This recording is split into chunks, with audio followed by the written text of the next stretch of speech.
Shalom, shalom. Once again, this is the brother Amawan from GMS London Forecasters. And I'm coming at you with another lesson in the name of Yahweh Ba'Shem Yahweh Shai, saying Kahal Yahweh Ba'Shem Yahweh Shai, Ba'Shem Rakah Kodash. I give double honors, as always, to the apostles and the elders of Great Millstone who rule well. Peace, blessings, salutations.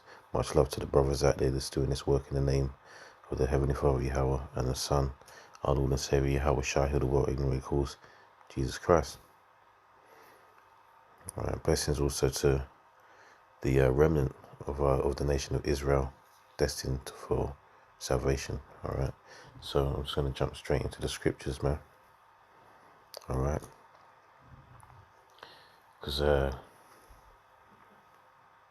this world is been deceived, man. These people think that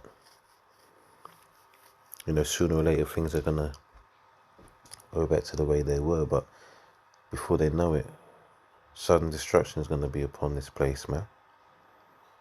All right, this place is about to be hit in the worst way. The worst way for the inhabitants, the people that dwell here without the light, without this truth.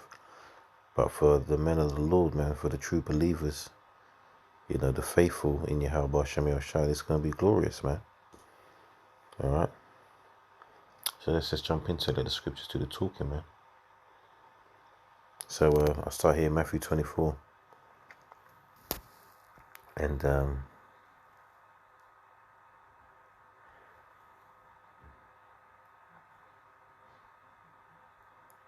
so like here.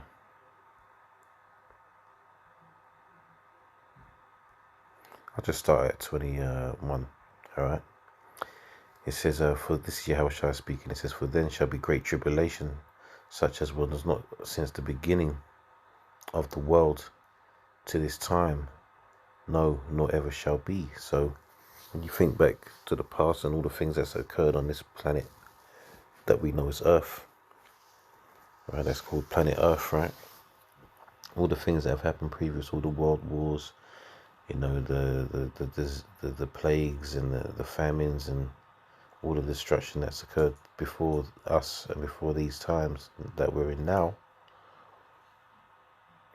Basically, what Yahweh Shai is saying here, the Lord Yahweh Shai is saying that there's going to be, it's nothing in comparison to what's going to be, all right, or ever shall be, because it's going to be the final one, all right. The flood. Let's not forget the flood. Nearly forgot the flood. Let's not forget the flooding. That was like mass destruction. The whole world was, nearly the whole earth, man. There were only 8 survivors, man. Noah, his wife, his 3 sons, and their wives, man. All right.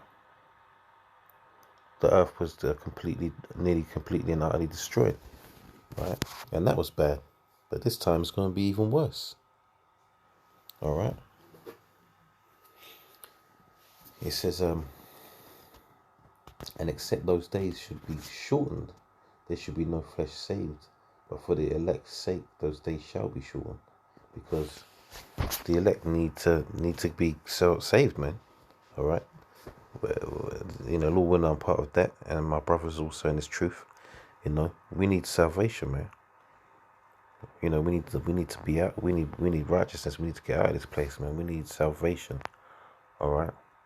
And if it wasn't for the Lord's elect, man, He would have destroyed this place already. All right. It says that then if any man shall say unto you, lo, here is Hamashiach, or there, believe it not, for there shall arise false Hamashiachs and false prophets, and there's a lot of false prophets that are being exposed now, man. All these camps out there teaching their wicked doctrines, man, and these Christian doctrines that are out there in the churches, man. Preaching prosperity, preaching all sorts of doctrines that aren't part of this truth.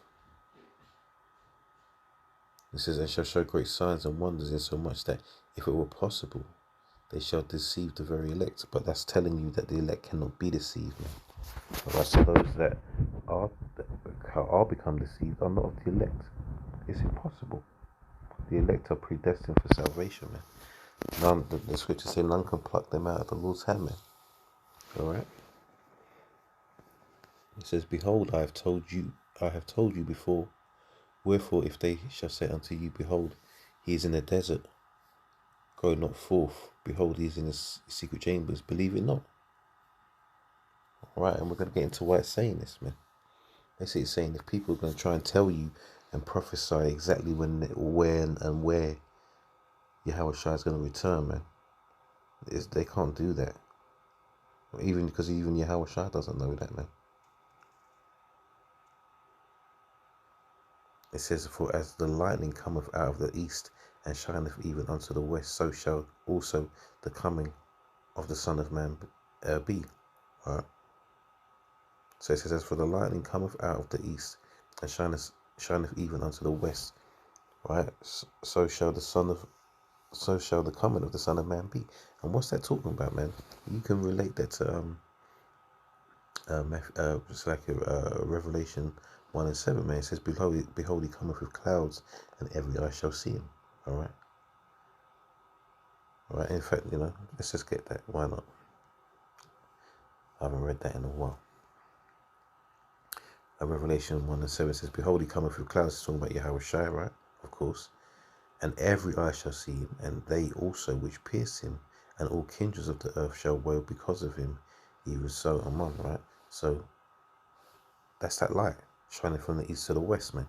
Everyone is going to know when Yahweh Shai has returned, and there's going to be no beating around the bush. There's going to be no getting around it. All right. So let's jump back into Matthew 24, right?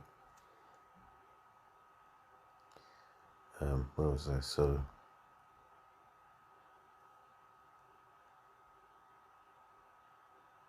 oops, I've gone too far. Right.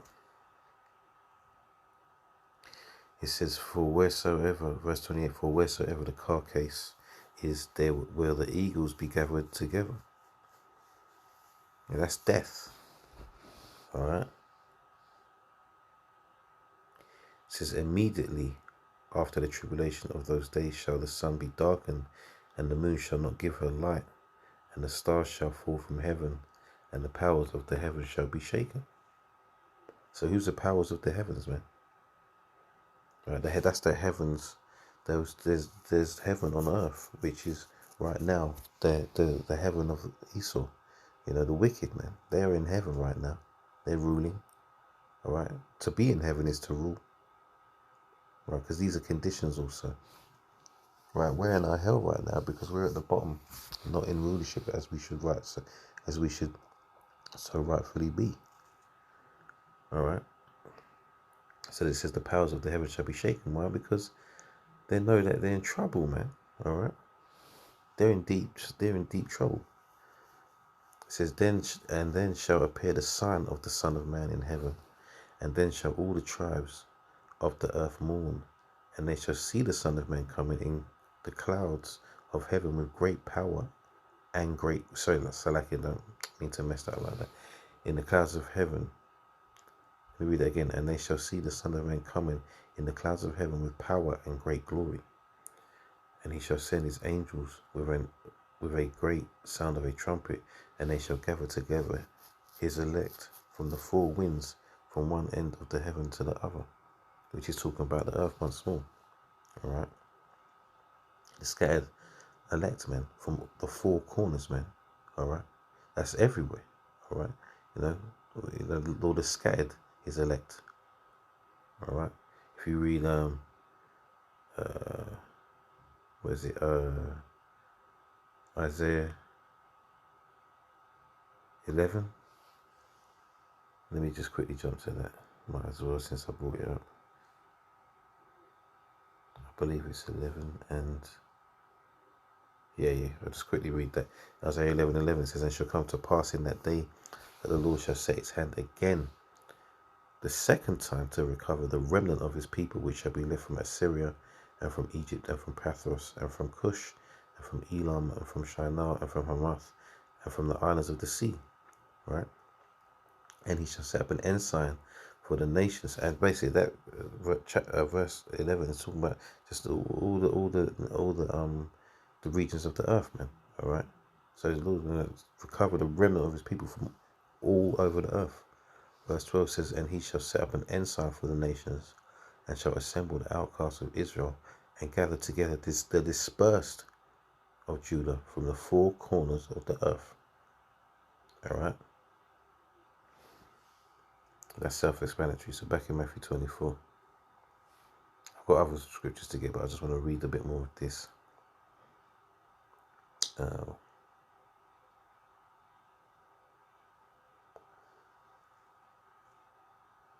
Right, so verse 32 says, "Now learn a parable of the fig tree. When his branch is yet tender and putteth forth leaves, ye know that summer is nigh." Right? So that's the, how Yahushua is basically saying, look, man, you look at the seasons, right? And, the times of the year, and you'll know by looking at, sometimes you'll know when looking at the trees or whatever, you know what time of the seasons it is, or the year, because what happens when it's that time of autumn, man. All right, for example, you see the leaves falling from the trees and turning all types of brown and oranges and different colors, man. All right, so that tells you, in fact, what time of what season you're in. Just how when when it says that the fig tree, the branch is tender, and bringing that its leaves, man, that summer is near. All right. So it says, "So likewise ye, when ye shall see all these things, know that it is near, even at the doors." Right. So when you read, um, from 4, verse 4 in Matthew 24. And onwards down, you can see all the signs that Yahushua has given you to understand what time it's going to be, or so like how you're going to judge the time to know when the end is near, or when the beginning is near, even the end of this world and the beginning of the new world, man. So verse 33 again says, "So likewise ye, when ye shall see all these things, know that it is near, even at the doors. Verily I say unto you, this generation shall not pass till all these things be fulfilled."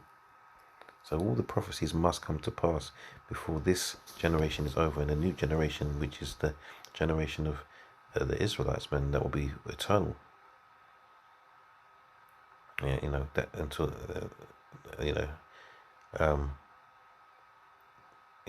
that's not going to happen until these things come to pass. It says, "Heaven and earth shall pass away, but my word shall not pass away." And then when it means heaven and earth passing away, man, the heaven of this earth run by these wicked devils, man. And and that's the whole infrastructure, the buildings and everything that's in it, and a lot of the people are going to perish, man. It says, "But of the," verse 36 says, "But of that day and hour knoweth no man, no, not the angels of heaven, but my Father only." All right, so no man can tell you, like we already read, when and where Yahushua is going to return, because Yahushua doesn't even know, man. So how can any man on this earth tell you that? So when you have these seers, these fake seers, and these wizards and warlocks, into their astrology and whatever stuff that they get into, the palm reading and all that sort of stuff, man, they can't tell you these things, man. Right, because they don't know. Yahushua doesn't know. How the hell are they going to even know, man? So anyways, verse 38 says, "For as in the days that were before the flood, they were eating and drinking, marrying and giving in marriage, until the day that Noah entered into the ark," right? And, I look around and I see pregnant women and women, women that are just giving birth, walking down the street with their husbands and whatnot, with these newborn babies, man, not realizing what they've just done, They brought their children into a world that's set to be destroyed very soon.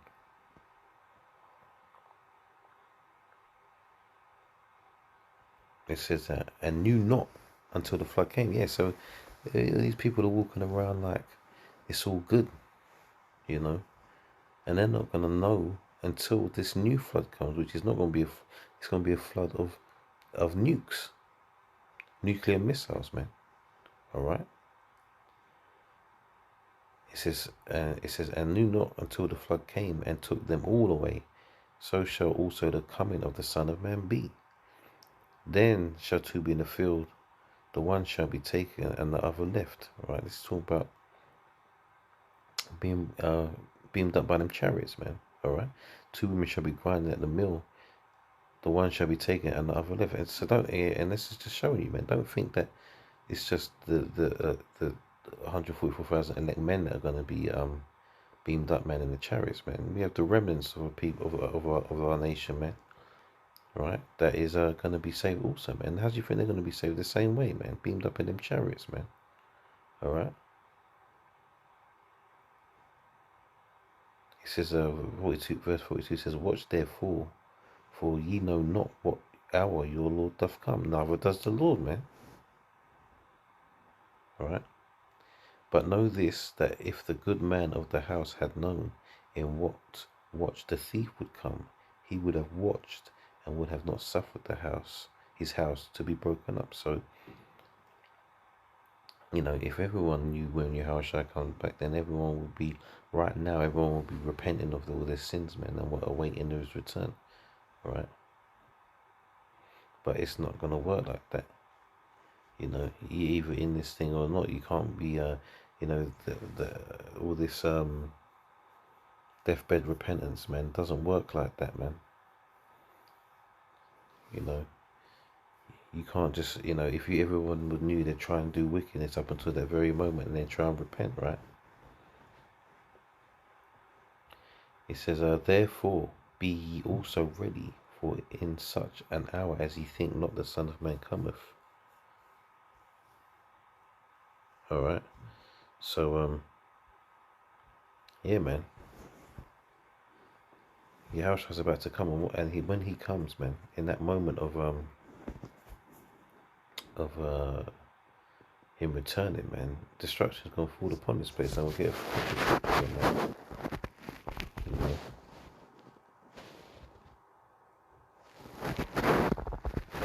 This is the main event. This is the main event that's gonna go down, man.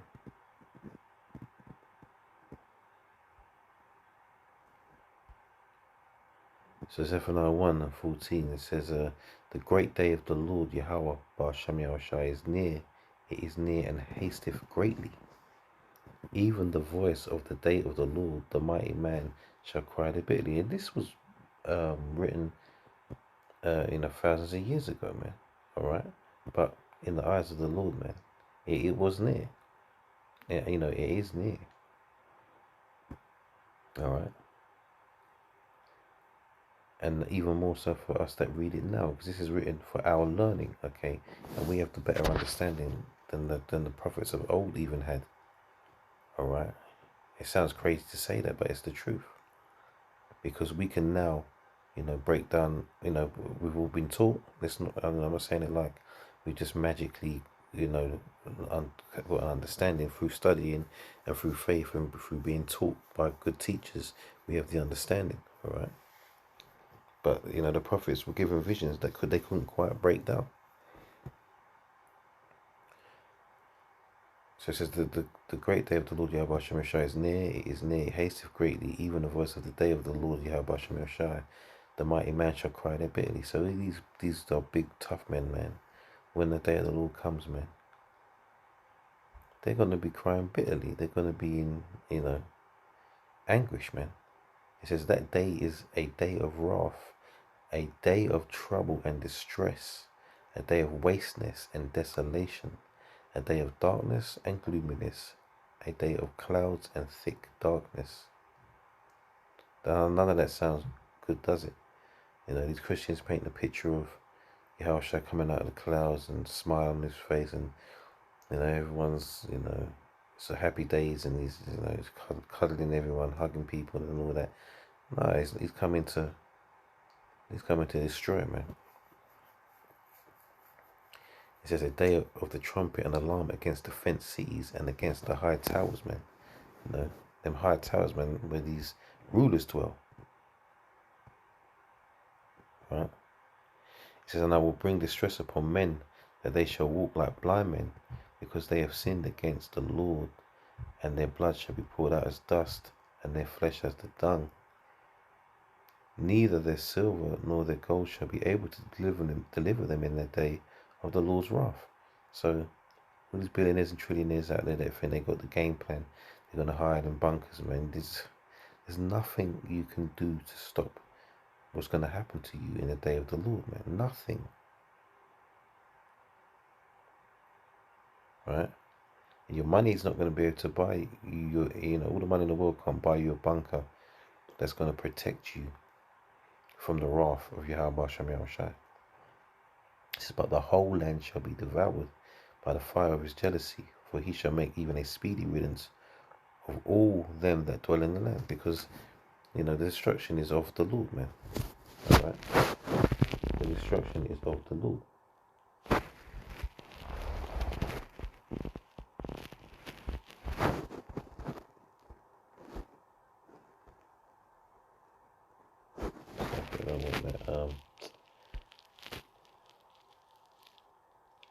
Actually, we go here.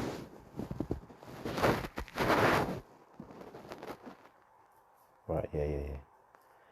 Joel 2:1, it says, blow ye the trumpet in Zion, and sound an alarm in my holy mountain. Let all the inhabitants of the land tremble, for the day of the Lord cometh, for it is nigh at hand. And that's what we're doing. We're bringing out this truth. We're reading the scriptures, man, doing these videos and, you know, hitting the highways and the hedges, man. We're blowing the trumpet. And it says in Zion, because this truth, this warning is really only for the Israelites, man, and those that are destined for salvation.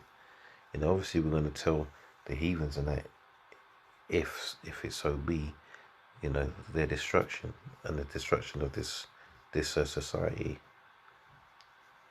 All right, but this is about calling out to the elect, man. Verse 2 says, a day of darkness and gloominess, a day of clouds and thick darkness. Right, we read all that in Matthew 24, right? As the morning spread upon the mountains, a great people and a strong, there have not been ever the like, neither shall be any more after it, even to the years of many generations. See, we read that too, man. This is going to be the worst day in the history of this planet for those that aren't of the chosen, man. And it's just a beautiful thing. Sometimes, you know, it's like I'll be walking around. It's like things just slow down when I'm looking at all the heathens and all the wicked jakes out there that don't know what's about to go down. They have no idea. All right, they have no idea about the destruction that's about to befall this place. Some see it and they're in denial. Some see it, but they just try to. And they have hope. They have that Hollywood hope in their hearts that, you know, they're going to escape it or it's never going to happen. It says, a fire devoureth before them, and behind them a flame burneth. Right? And that's talking about those missiles, all right? It's so clear now in these times when the Spirit is on you to have the understanding. It's almost easy, but let's not take credit for that. We have to give Yahweh Shem Yahushai the credit for opening our minds to understand this, giving us the Spirit to understand it and see it. Because you can tell a lot of people this, those that aren't chosen, to your blue in the face, and they're never gonna get it, never gonna understand it. You think there's Christians in the churches, in the Christian churches, they understand these scriptures like that, man? It says the land is as the Garden of Eden before them, and behind them a desolate wilderness, yea, and nothing shall escape them. Right? It says the appearance of them is as the appearance of horses, and as horsemen, so shall they run. Like the noise of chariots on the tops of the mountains, they shall leap, like the noise of a flame of fire that devoureth the stubble, as a strong people set in battle array. So formation wise, man, all right. And they're going to devour everything up, man. Burn everything up, blow everything up. Before their face the people shall be much pained, all faces shall cover in blackness. They shall run like mighty men, they shall climb the wall like men of war, and they shall march every one on his ways, and they shall not break their ranks. So once those missiles are set in motion with their targets, right? Target or anything, man, because they're not going to be controlled by the technology of Esau. They're going to be controlled by the will, the spirit, and the power of Yahweh Shem Yahushua, man. They're made for His purpose, man. All right.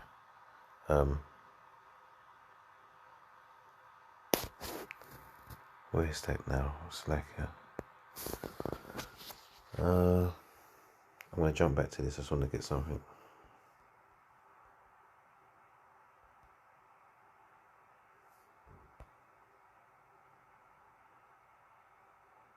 Oh yeah, quick one. Isaiah 54:16 says, "Behold, I have created the smith that bloweth the coals in the fire, and that bringeth forth an instrument for his work, and I have created the waster to destroy." Alright. So that waster is those thermonuclear devices, man. And it says, "Behold, I have created the smith that bloweth the coals in the fire, bringing forth an instrument for his work." So these missiles belong to Yahweh Shem Yahushua. They're not, when it all pops up and that, the Lord's going to put the spirit on these generals and that to press those big red buttons, man, to set it all in motion. Alright. So I think I'm going to finish up in Isaiah 24 because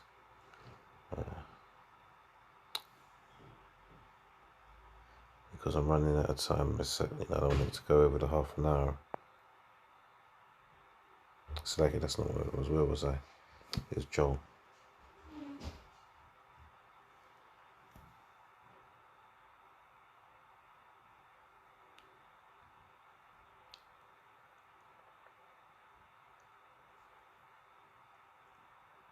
Right.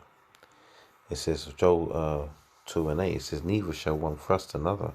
So they're not going to hit each other. They're not going to, knock each other. Of course, it says, "They shall walk everyone in his path, and when they fall upon the sword, they shall not be wounded. They shall run to and fro in the city. They shall run upon the wall. They shall climb up upon the houses. They shall enter in at the windows like a thief." All right. So they're going to be everywhere, man. They're going to reach all their targets, man. There's no escape. Right, over the walls into their houses. All right, to and fro all over the cities, man. Just mashing up the place. Verse 10 says, "The earth shall quake before them. The heavens shall tremble. The sun and the moon shall be dark, and the stars shall withdraw their shining." So what all this is popping off, man. It says the earth shall quake before them, man. The heavens shall tremble, man. That's like so much going off that the noise and the destruction and the tremors and everything is going to be crazy. All right, and all while this is going on, as just before it all really sets off in motion, man, Yahweh Shai is he's gonna rescue. He's gonna come and rescue his elect, man. All right, let's quickly get that, and I'm gonna close out on this one. I know I said I was gonna close out on the one before, but I think it's appropriate to just finish it here, man. All right, because it's all doom and gloom, but this doom and gloom is not for the chosen. It's not for the elect and the remnant to be saved. The remnant to be saved is of the elect, all right? So I'm just going to say this is not for the elect to worry about these things. All right, so let's read this. 1 Thessalonians 4:14 says, "For if we believe that Yahweh Shai died and rose again, even so them also which sleep in Yahweh Shai will Yahweh bring with him." Right? So what's he telling you? First and foremost is those that believe. This is for those that believe, right? It says, "For this we say unto you by the word of the Lord, that we which are alive and remain unto the coming of the Lord shall not prevent them which are asleep. Right? Just because someone has died in the truth doesn't mean that their salvation is gone away, man. If you're of the elect, you're of the elect. Whether you go to the grave or you're still here when Yahushua comes back.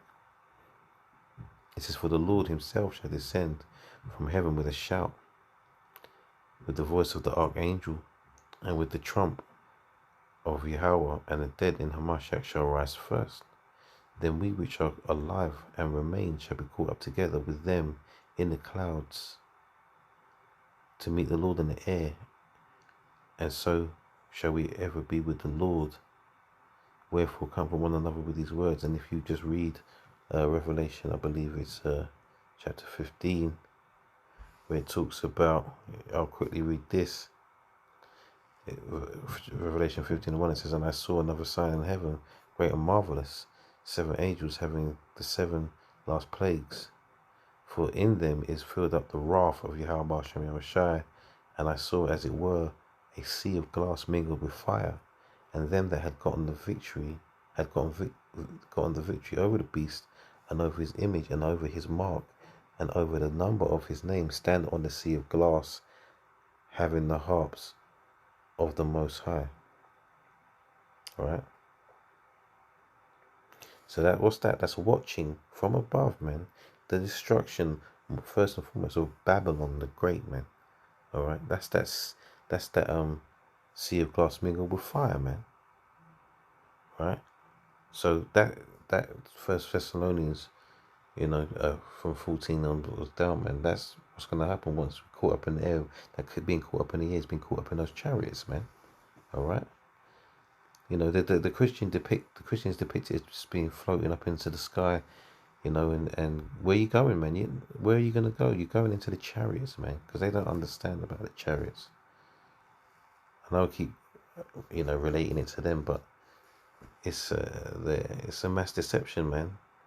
The lack of understanding, and like I said before, we've been given it through the Spirit and power of Yahweh Shem Yeshua. It's not of our own powers, man. All right, so we always got to remember that and remain humble. I'll read this last bit, and it says, and they sing the song, verse 3, and they sing the song of Moses, the servant of Yahweh, and the song of the Lamb, saying, great and marvelous are thy works, Lord power almighty. Let's say Yahweh power almighty.